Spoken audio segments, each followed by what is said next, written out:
बिस्मिल्लाहिर्रहमानिर्रहीम। अस्सलाम वालेकुम। कैसे हैं आप सब? उम्मीद करती हूँ कि आप सब ठीक होंगे, खुश होंगे, आबाद होंगे और मैं भी अल्हम्दुलिल्लाह ठीक हूँ।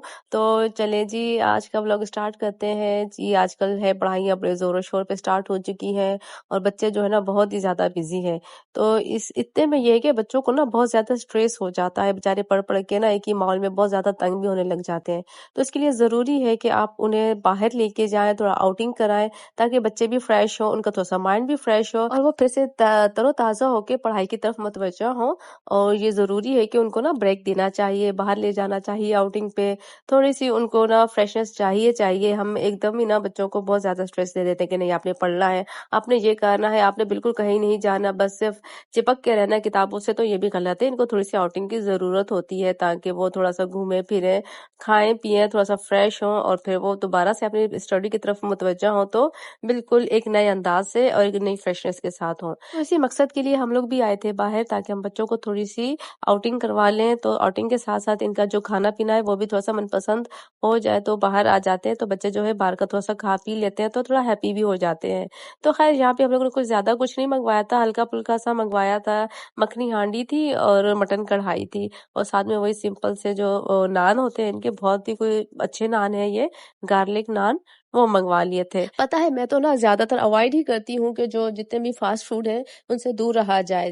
वो क्योंकि बच्चों की हेल्थ के लिए भी अच्छे नहीं होते, बच्चों की तो बिल्कुल ज़हर है और हम बड़ों के लिए भी नहीं है। अगर यही हम मुसलसल खाते रहेंगे तो इससे क्या है कि आगे चल के blood pressure, cholesterol, heart attack, sugar, ये प्रॉब्लम्स ना बढ़ जाते हैं। तो हमें ना अपने देसी खानों पे रहना चाहिए। हमारे देसी खाने बहुत अच्छे हैं। एटलीस्ट हमें ना मटन लेना चाहिए। हम इतने पैसे तो पिज़्ज़ा पे खर्च कर देते हैं। मटन नहीं खाते, ना ही बच्चों को आदत डाली हुई, ना मटन, ना बीफ, ना कलेजी, ये चीज़ें नहीं खाने की वजह से ना हमारे बच्चे इंटरनली जो है ना वीक है। उनको ना वो ताकतें नहीं है जो पहले हम अपने दौर में खाते थे, पीते थे तो हमें जो ताकत होती थी। तो आजकल के बच्चों को मैं देख रही हूँ कि खाना-पीना इनका बिल्कुल निल है, बिल्कुल अच्छे से नहीं खाते। और मुझे अच्छे से याद है कि मेरे बाबा ना हमेशा मतलब डेली हमारे घर पे रात को ये जो होता है ना बकरे का गोश्त डेली बनता था और सुबह जो होता था पाए या छोले के नाश्ते होते थे। घर के मज़े के देसी घी के पराठे होते थे, कोई इतने मज़े-मज़े के हम लोगों ने खाने खाए हैं ना कि जिसकी हद ही नहीं है। लेकिन आजकल अगर बच्चों को देसी घी में बना के दे दो ना तो वो ऐसे हो जाएँगे कि पता नहीं उनको क्या कर दिया। उनको ना स्मेल, इतनी कोई बैड स्मेल लगती है क्योंकि वो ना यूज़्ड टू नहीं है इन चीज़ों को, हमारे देसी खानों को खाने के। तो वो बस यही वो फार्मी खाने खाते हैं, फार्मी मुर्गियों की तरह फार्मी ही हो गए हैं। जहाँ बैठते हैं, बैठे ही रहते हैं, उठते नहीं, एक्टिव नहीं होते हैं। तो पता है क्या है, ये ग़िज़ा का ना बहुत ज़्यादा असर होता है हमारी सेहत पे। जैसा हम खाएँगे वैसा ही हम रिएक्ट करेंगे। तो बच्चे भी इसी वजह से बिल्कुल लेज़ी हो गए हैं। बच्चों को मोबाइल से दूर रखें और ज़्यादा से ज़्यादा कोशिश करें कि एक्टिव रखें उन्हें, बाहर ले जाएँ, आउटडोर गेम, इंडोर गेम में इन्वॉल्व रखें ताकि वो थोड़ा एक्टिव हो जाए और फिर उनको भूख भी अच्छे से लगे तो वो ये जो हमारे खाने हैं ना, देसी खाने, वो खाएँ। क्योंकि मैं आजकल देख रही हूँ कि बच्चों से ना चबाया नहीं जाता। अगर उनको कोई मीट या बीफ वगैरह दे दिया जाए तो ना वो क्या करेंगे, कहेंगे कि हमसे नहीं चबता या हमारे दाँतों में दर्द हो जाता है, ये वो है। तो ये सब इसलिए होता है कि उनको ना आदत नहीं रही है। वो बस वही फार्मी चीज़ें खा-खा के बिल्कुल सॉफ्ट से बन है, सॉफ्ट से पिज़्ज़ा है, सॉफ्ट से बर्गर है, सब कुछ सॉफ्ट-सॉफ्ट सा खा रहे हैं। तो उनको वो दाँतों को भी वो आदत ही नहीं है कि उनको वो प्रैक्टिस ही नहीं कर पा रहे हैं वो कि कुछ हार्ड चीज़ हम लोगों ने खानी है या वो खाएँ। तो ये वाला जो टाइम होता है ना, ये एक मदर के लिए बहुत टफ टाइम होता है क्योंकि वो हर मदर यही चाहती है कि हमारा बच्चा जो है ना एक्टिव हो, हेल्दी हो, शार्प माइंडेड हो, उसकी मेमोरी जो है वो अच्छी हो। लेकिन क्या है कि ये आजकल के खानों की वजह से ना जब इतना ज़्यादा ग्लूकोज़ लेवल बढ़ जाता है तो ये क्या है कि फिर हमारी याददाश्त पे भी असर होता है। हम बड़ों के साथ-साथ क्या बच्चों के साथ भी यही प्रॉब्लम होती है कि उनकी याददाश्त में भी प्रॉब्लम होने शुरू हो जाते हैं। वो फ़ोकस नहीं कर पाते, अपनी चीज़ें याद नहीं कर पाते क्योंकि ये तमाम जो हमारी ग़िज़ाएँ हैं ना, ये सारी ग़िज़ाएँ जितनी भी हैं, ये शुगर और रिफ़ाइनरी जितनी भी मीठी चीज़ें हैं, ये सब नुकसान देती हैं। आपकी मेमोरी, अटेंशन सबको वो कर देती हैं। क्या कहते हैं, हिला-जुला देती हैं अच्छे से ना कि फिर बंदा फ़ोकस नहीं कर पाता। फिर ऊपर से होती है वालिदैन की डाँट-डपट, नालायक, ऐसा है, वैसा है, पढ़ता नहीं है, ये पता नहीं है कि आप ग़िज़ा ही ऐसी दे रहे हैं उन्हें। आप खिला रहे हैं चॉकलेट्स, आइसक्रीम और जूसेस बाहर के, फ्राइज़ बाहर के, बाहर की चीज़ें, बाहर के सब आइटम जितने भी टेट्रा पैक हैं, जितने भी पैकेट फूड्स हैं, आप सब धड़ल्ले से उनको दिए जा रहे हैं। और फिर उसके ऊपर आप ये कह रहे हैं कि हमारा बच्चा जो है बस ऐसा हो गया है, वैसा हो गया है। तो प्लीज पहले आप तो इस तरफ आए, नेचर की तरफ आए, आप फ्रेश फ्रूट्स खिलाए उन्हें, फ्रेश जूसेस दे उन्हें, घर पे बना के खिलाए उन्हें। थोड़ी मेहनत आप करें, घर का बनाया हुआ फिर भी इतना नुकसानदेह नहीं है जितना हम बाहर का उन्हें खिलाते हैं। अगर आप घर पे फ्राइज बनाएंगे ना या बाहर से फ्राइज लेंगे तो इन दोनों में जमीन आसमान का फर्क है। क्योंकि घर पे जो फ्राइज बने हुए हैं वो एक ही दफा आपने ऑयल यूज किया है, आपने साफ सुथरे आलू काटे हैं, सब कुछ साफ सुथराई से काम किया है। लेकिन बाहर ये चीज बन रही होती है, वो ऑयल जो होता है ना पक के डीजल बन चुका होता है। तो उसमें ना ये पक रहे होते हैं, ये जो हमारे फ्राइज तैयार हो रहे होते हैं, उसमें जी ब्रोस्ट चिकन ये वो, और ये सब बच्चे ना मजे मजे से खा रहे होते हैं। तो आप सोचें कि उनकी सेहत पे क्या असर होगा। बहुत बुरा असर होता है। क्योंकि मैं ना मुझे याद है कि मैं जब बर्तन वॉश करती हूँ ना, तो हमारा जो इसकी ड्रेनेज का सिस्टम है ना, अगर उसमें तो ऑयल ऑयल चला जाता है ना, तो वो बंद हो जाती है नालियां। इतना मतलब नुकसानदेह है ये ऑयल। तो फिर आप ये सोचेंगे बच्चों के अंदर जा रहा है तो बच्चों का क्या हाल होगा। आजकल क्यों छोटी छोटी एज में ही तरह तरह की बीमारियां आ गई हैं, शुगर आ गई है, ब्लड प्रेशर आ गया, सब कुछ क्यों आया? ये इन ऑयल्स की वजह से। एक तो ऑयल वैसे ही खतरनाक है, इसके ऊपर जब आप से बार बार रीयूज करते हैं तो वो और ज्यादा नुकसानदेह हो जाता है। तो इसलिए ना इन चीजों से अवॉइड करें, अपने बच्चों की सेहत का ख्याल रखें, फ्रेश फ्रूट, फ्रेश जूसेस इनका इस्तेमाल करें। नींबू पानी है, हमारा गन्ने का जूस है, हमारे अपने देसी जो है वो बहुत मजे मजे के हैं जो जूसेस, वो देने चाहिए।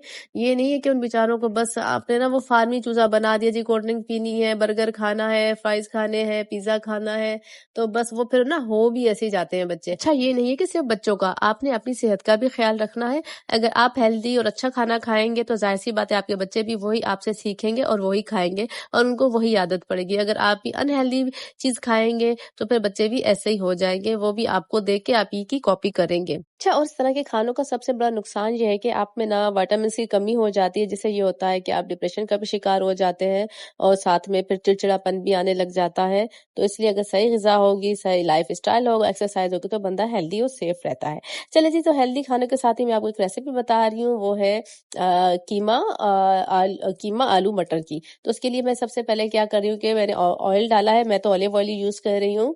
तो अगर इतनी हैसियत है या आप अफोर्ड कर सकते हैं तो आप ऑलिव ऑयल यूज करें, अदरवाइज तो फिर या तो है उससे चीपर जो आता है वो है सरसों का तेल, तो वो यूज कर लें। बाकी तो मैं किसी ऑयल के हक में हूं नहीं, क्योंकि ये जितने भी ऑयल्स हैं ना ये सारे सेहत के दुश्मन हैं। तो इनसे बेहतर है कि बंदा ना वो क्या कहते हैं, सरसों का तेल इस्तेमाल कर ले या ऑलिव ऑयल इस्तेमाल कर ले या बिल्कुल कम ऑयल इस्तेमाल करे, ताकि वो आपकी हेल्थ के लिए ना नुकसान देना हो। हाँ, तो यहाँ पे मैंने ऑयल ले लिया था। ऑयल हीट करने के बाद मैंने इसमें 2 से 3 अदद साबुत वाली लाल मिर्चें डाल दी थी, 2 टुकड़े दालचीनी के डाल दिए थे और मैंने इन्हें हल्का सा स्टर फ्राई कर लूंगी, ताकि वो थोड़ा सा ना इसका टेस्ट इसमें आ जाए ऑयल में और इसकी क्या कहते हैं खुशबू जो होती है ना अच्छी होती है। और ये जो हमारी लाल मिर्चें हैं इनको मैंने फिर ऊपर से डालना है, तो इसका जो टेस्ट आता है ना बड़े मजे का आता है। जब ये थोड़ा सा फ्राई होने लगे, लगभग 1 मिनट के करीब हो जाए, तो फिर आपने क्या करना है कि इन मिर्चों को आपने निकाल लेना है और फिर इसी ऑयल के अंदर हमने प्याज शामिल कर देने हैं। प्याज जो है मैंने बारीक काट लिए थे, इनको काट के इसमें डाल देना है आपने ऑयल में। अच्छा, कुछ लोगों को मैंने देखा है कि जब भी प्याज फ्राई करते हैं ना तो बहुत तेज आंच कर देते हैं, तो उससे ये होता है कि जो आपका प्याज है ना वो जल जाता है, तो फिर जो आपका सालन है वो ब्लैक कलर का हो जाता है। तो आपने इस चीज़ का ख्याल रखना है कि प्याज जलने ना पाए और आपने जो आंच है ना वो मीडियम टू लो ही रखनी है, ताकि आपका प्याज जो है ना वो पहले सॉफ्ट हो जाए और हल्का सा ब्राउन हो, ज़्यादा डार्क ब्राउन ना हो, क्योंकि फिर ज़्यादा डार्क ब्राउन होता है तो वो आपका सालन भी वो टेस्ट नहीं आता। अच्छा, तो फिर क्या होता है कि ना एक सालन का कलर जो होता है ना, जो उसका लुक होता है वो ही फिर मजे का नहीं आता। यूं लगता है कि जैसे काला काला सा सालन है, तो वो फिर टेस्ट टेस्ट पे भी बहुत ज्यादा असर पड़ता है। तो इसीलिए ना इस जब आप प्याज जब फ्राई करते हैं तो खास तौर पे इसका खास ध्यान रखा करें कि ये प्रॉपर तरीके से और हल्की आंच पे फ्राई किया जाए और जो है ना ये डार्क ब्राउन भी ना हो। तो चले जिस स्टेज पे अब हम इसमें शामिल कर देंगे हमारे पास जो कीमा था। कीमा मैंने वॉश करके रख दिया था छन्नी में, ताकि इसका जो पानी है वो निकल जाए। अच्छा, मैंने ना रमजानों में जितना भी था अदरक लहसुन सारा मैंने पीस के रखा हुआ था, और मैंने सिर्फ ना रमजानों में ही पीसा है किया है, वरना अदरवाइज जो है ना मैं हमेशा फ्रेश जो है लहसुन लेती हूँ, फ्रेश अदरक लेती हूँ, उसी वक़्त जी उसको पीस लेती हूँ, देन मैं उसे यूज़ करती हूँ। तो जो फ्रेश चीज़ें हैं ना वो ज़्यादा इफ़ेक्टिव होती हैं।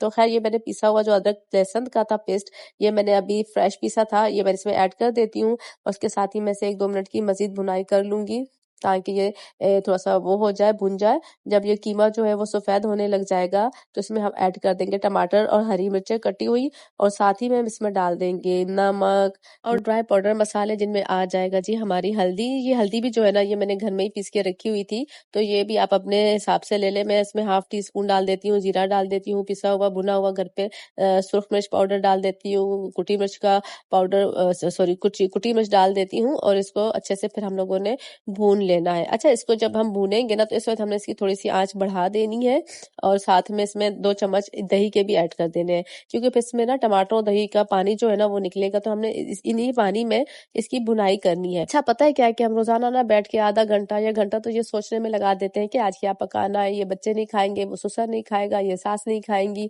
ये हस्बैंड को पसंद नहीं है, तो इसके लिए क्या किया जाए?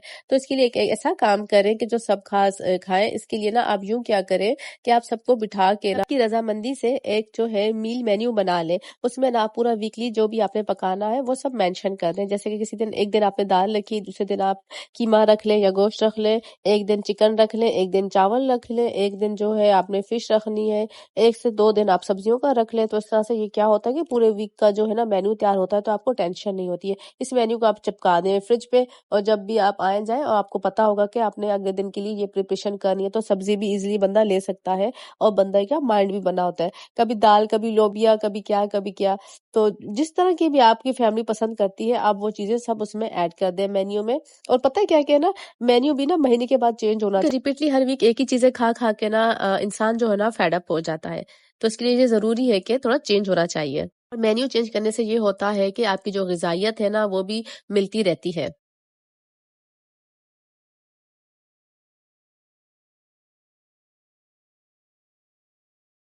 अच्छा, यहाँ पर जो था हमारा जो कीमे में पानी था वो ड्राई हो गया था, उसके बाद हम लोगों ने उसे भून लिया था अच्छे से। भूनने के बाद हमने इसमें शामिल कर दिया था आलू और मटर और इन दोनों को मिला के हमने इसकी अच्छे से भुनाई कर लेनी है, ताकि ये जो है मटर और आलू जो है ना इसमें मसाले जो है वो अच्छे से रच रच बस जाए। इसके बाद जी हमने इसमें फिर भुनाई करने के बाद 4 से 5 मिनट के बाद हमने इसमें पानी ऐड कर देना है।